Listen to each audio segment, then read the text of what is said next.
The digestive system, Part 2. Different types of associated glands are salivary glands, gastric glands, liver, pancreas, and intestinal glands. These glands secrete digestive juices during the process of digestion. There are 3 pairs of salivary glands: parotid, submaxillary or submandibular, and sublingual glands. The parotid glands are located one on either side in the groove between the ramus of mandible and mastoid process below the ear. The duct of parotid, that is, the duct of Stenson, opens into the vestibule of the mouth cavity near the crown of the second molar tooth. The submaxillary glands are present medial to the mandible in the submaxillary triangle. The duct of the gland, known as the duct of Wharton, runs anteriorly and medially to open in the floor of the mouth. The sublingual glands are situated beneath the tongue. Each sublingual gland has about 10 ducts called the ducts of Rivenus, which open into the floor of the mouth. Histologically, the salivary glands are racemose glands and they look like clusters of grapes. Each gland consists of large numbers of acini, and each acinus is lined by pyramidal epithelial cells standing on a basement membrane. The function of salivary glands is to secrete salivary juice. The juice is conveyed by fine ductules, which unite with similar ductules from other acini to form bigger ductules. The latter unite to form the main duct of the gland. The salivary gland secretion is very rich in salivary amylase, a starch-splitting enzyme. The secretions of sublingual and submaxillary glands are, however, rich in mucin. About 99.5% of saliva is water. It contains 2 important enzymes, amylase and lysozyme. Amylase is starch-digesting enzyme which breaks starch into maltose and triose. Lysozyme causes lysis of several common bacteria that may be present in the mouth. Mucin in saliva helps to lubricate the food for swallowing. The saliva helps to wash out bacteria of the mouth, aids in speech, and also acts as a solvent of many substances. Such substances, when dissolved in the mouth and come in contact with taste buds, produce the sensation of taste. The glands that are present in the stomach are known as gastric glands. They are of 3 types: fundic glands, pyloric glands, and cardiac glands. Fundic glands, also known as oxyntic glands, occur in the body and the fundus of the stomach. These glands secrete hydrochloric acid, pepsinogen, and soluble mucin. The secretions are strongly acidic. Pyloric glands occur in the pyloric area of the stomach. The secretion is rich in mucin, but it does not contain hydrochloric acid and is slightly alkaline in reaction. These glands also secrete a hormone called gastrin. Cardiac glands occur in the cardiac area of the stomach and secrete mucin and a little amount of pepsinogen.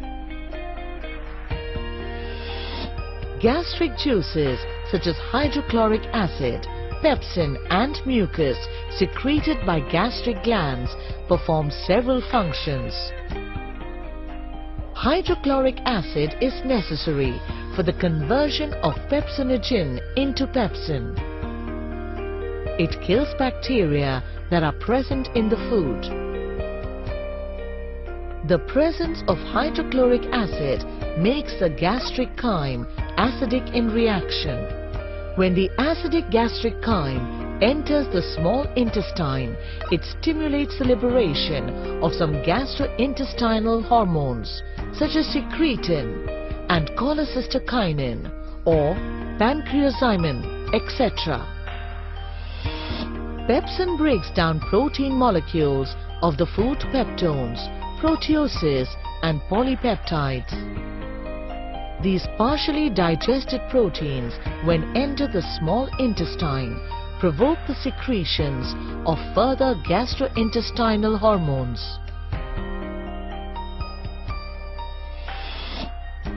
Mucus protects gastric mucosa against the probable injury by acid-pepsin mixture and other injurious agents.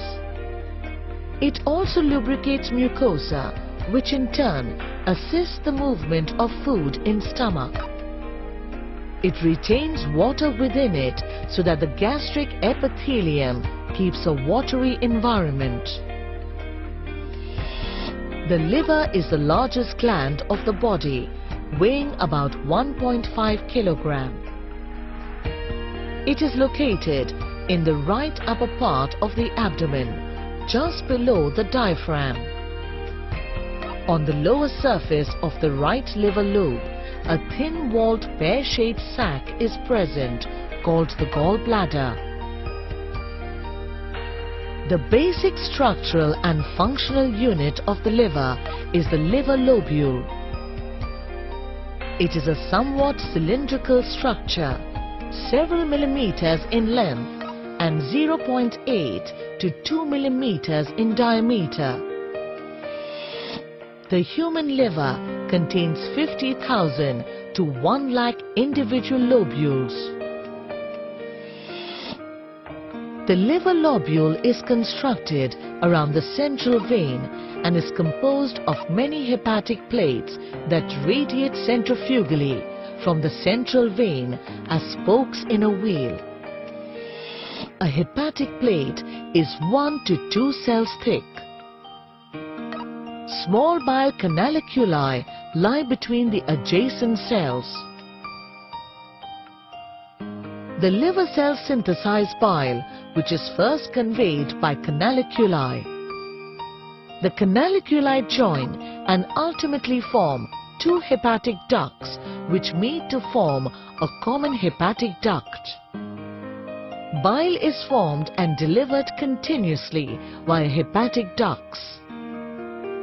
From the common hepatic duct, the bile flows into the gallbladder via cystic duct. Bile is stored in the gallbladder and delivered via bile duct. Near the duodenum, bile and pancreatic ducts join to form hepatopancreatic duct, which opens into the duodenum. The opening is guarded by a sphincter, known as sphincter of Oddi. Liver acts as an exocrine gland for the secretion of bile and a storehouse for various substances like glucose as glycogen, lipids, vitamins and iron. Liver plays a prominent role in the metabolism of carbohydrates, proteins and fats, and regulation of blood glucose and lipids. Liver plays a protective role by detoxifying substances including drugs and alcohol. It helps in the removal of unwanted particulate matter from the blood through the mediation of macrophages. Bile salts are necessary for the digestion and absorption of fats.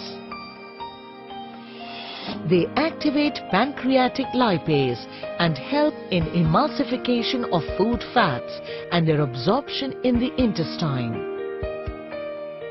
They keep cholesterol in solution in the bile and have a mild purgative action. The pancreas is a gland partly exocrine and partly endocrine, but the main bulk is constituted by the exocrine part. The gland consists of a head, neck, body and tail. The head of pancreas fits in the C-shaped curve of the duodenum. The body of pancreas extends to the left and its tail touches the spleen. Its exocrine part consists of numerous round acini. The acini drain into small ductules. These ductules unite to form larger ducts and ultimately the main duct, which is known as pancreatic duct. The pancreatic duct unites with a common bile duct at its terminal portion, and the combined duct opens into the second part of the duodenum. The exocrine pancreas secretes enzymes that play a very important role in the digestion of carbohydrates, proteins and fats. The endocrine part of the pancreas is in the form of numerous rounded collections of cells that are embedded within the exocrine part. These collections of cells are called islets of Langerhans. Each islet is separated from the surrounding alveoli by a thin layer of reticular tissue. The islets are richly supplied with blood through a dense capillary plexus. There are three main types of cells in an islet: the alpha cells, the beta cells and the delta cells. The alpha cells form about 20% of the islet cells and secretes the hormone glucagon, which initiates the conversion of glycogen to blood glucose.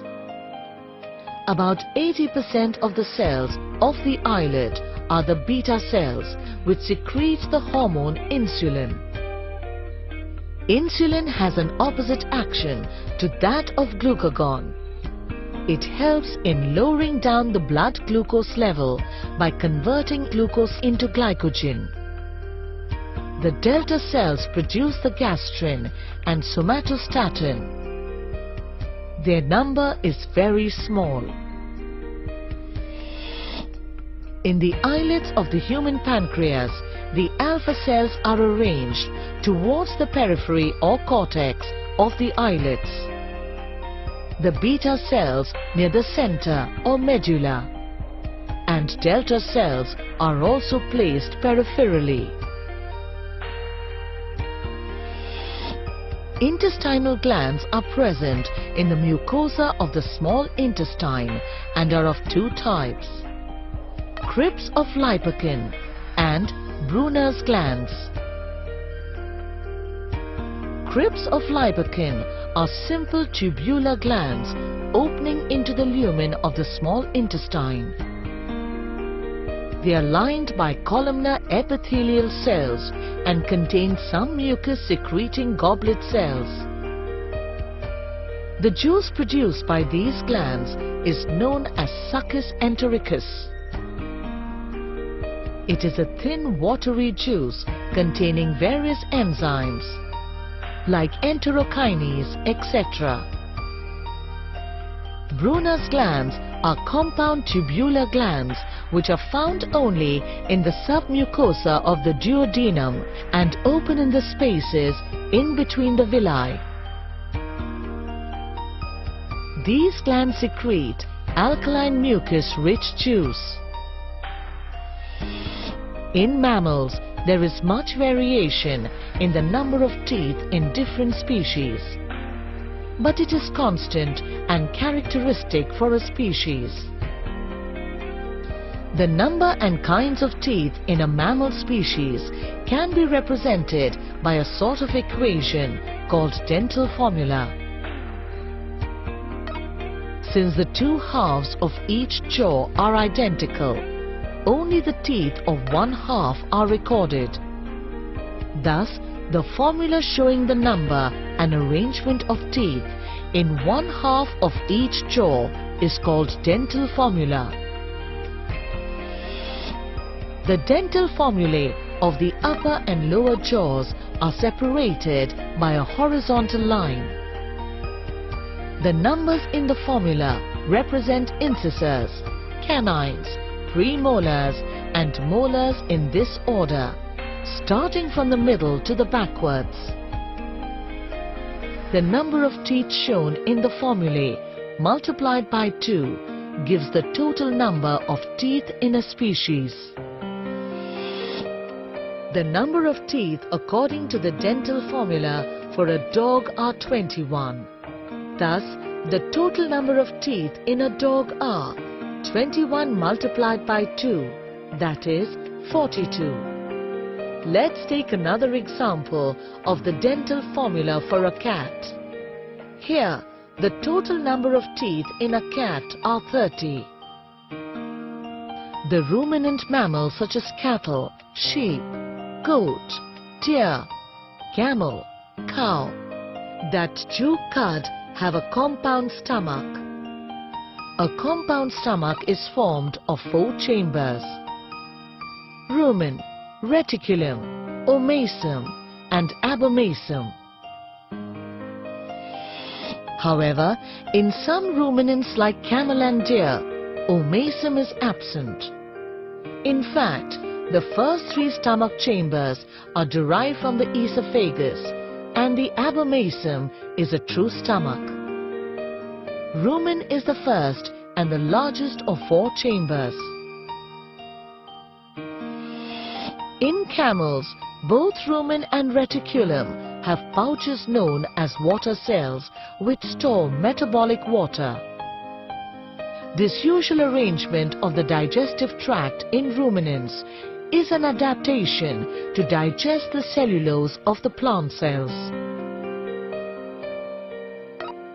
None of the mammals are able to synthesize the enzyme that digests cellulose except ruminants which digest it by harboring cellulose digesting bacteria and protozoa within their stomach. The cellulose digesting microorganisms live in the rumen and the reticulum of the ruminant.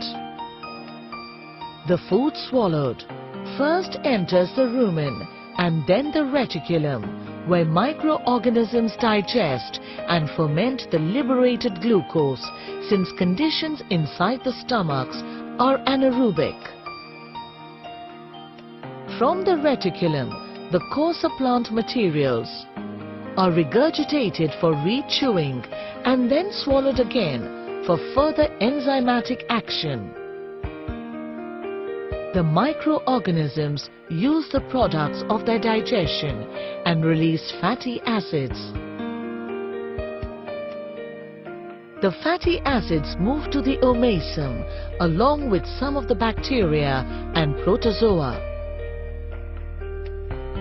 In omasum, the material is concentrated by the reabsorption of water through the omasum walls. Then it moves to the abomasum, where acids kill the microorganisms.